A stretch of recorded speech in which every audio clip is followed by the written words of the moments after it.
Two word sentence.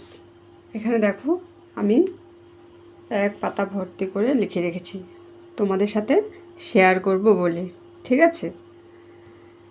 এই যে two word sentence, এই যে ছোট ছোট যে সেন্টেন্সগুলো আছে এগুলো তোমরা বাচ্চাদের সাথে যখন কথা বলবে বাংলায়, তখন এই ছোট ছোট সেন্টেন্সগুলো তোমরা ব্যবহার করবে। তাতে করে বাচ্চারা মানে ইংলিশে এগিয়ে থাকবে, তাদের এগুলো জানা থাকবে। আর মুখে মুখে প্র্যাকটিস করলে মানে তাদের জানা থাকবে, তাদের কাছে নতুন মনে হবে না। এইভাবে তারা আস্তে আস্তে ইংলিশে কথা বলতে শিখবে, ঠিক আছে? প্র্যাকটিস না থাকলে হবে না কিন্তু। এখন দেখো, আই নো মানে হলো আমি জানি। গিভ মি আমাকে দাও।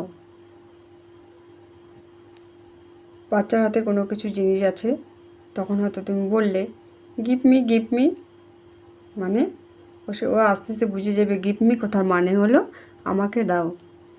লেটস প্লে চলো খেলি। বাচ্চারা মনে করো যে পড়তে পড়তে বোর হয়ে গেছে বা ঘরে থাকতে ইচ্ছে করছে না, তাদের সাথে মজার ছলে গল্পের ছলে তোমরা বলতে পারো লেটস প্লে চলো এখন আমরা খেলি। ওর হাতে একটা বল থাকলো বা মনে করো ঘরে একটা ডল থাকলো, খুব সুন্দর একটা ডল থাকলো, সেটা নিয়ে মনে করো তুমি খেললে। লেটস প্লে চলো খেলি, এই কথাগুলো তোমরা ব্যবহার করতে পারো, ঠিক আছে? রিড ইট এটা পড়ো। যখন পড়াশোনা করবে তখন তোমরা এই কথাটা ব্যবহার করতে পারো, রিড ইট এটা পড়ো। ওয়াল্ক স্লোলি ধীরে হাঁটো। যখন বাচ্চারা জোরে হাঁটবে সে তো পড়ে যেতে পারে, তখন বলবে ওয়াল্ক স্লোলি মানে ধীরে হাঁটো ধীরে হাঁটো।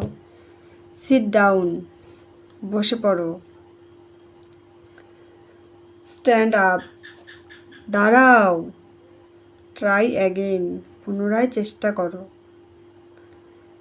বাচ্চা যখন কোনো কিছু লিখতে পারছে না, তার লেখাটা সুন্দর হচ্ছে না, তাকে বলতে পারো ট্রাই অ্যাগেন, ঠিক আছে? এইভাবে তোমরা বাচ্চাদেরকে এই ছোটো ছোটো সেন্টেন্সগুলি বলবে, ঠিক আছে? তাতে বাচ্চারা শুনে শুনে তারা বুঝে যাবে যে এটার মানে হলো এটা। লুক হেয়ার মানে হলো এদিকে তাকাও। কাম হেয়ার এখানে আসো। ডোন্ট ক্রাই কান্না করো না। বাচ্চা যখন কান্না করবে তাকে তুমি বলতে পারো যে don't Cry baby don't Cry, ঠিক আছে? শো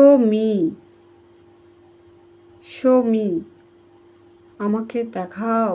শো মি সে মনে করো কোনো লেখা লিখেছে, তাকে বলতে পারো যে শো মি আমাকে দেখাও। স্টে হেয়ার এখানে থাকো। নট নাও এখন না। ভেরি নাইস খুব সুন্দর। মনে করো বাচ্চা কোনো ছবি আঁকলো বা কালার করলো, তাকে বলতে পারো very nice, wow it is very nice drawing. So early এত তাড়াতাড়ি। নেভার কখনোই না। ডোন্ট ওয়ারি মানে হলো চিন্তা করো না।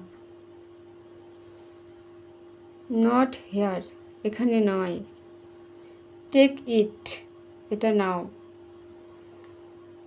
কাউন্ট আপ টু 100 100 পর্যন্ত গুনো। ডু ইউ আন্ডারস্ট্যান্ড তুমি কি বুঝতে পেরেছো?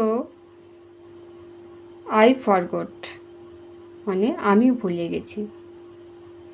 স্কিপ এ লাইন এখানে এ হবে না, এর উচ্চারণ এ হবে। স্কিপ এ লাইন মানে একটি লাইন ছেড়ে লেখো।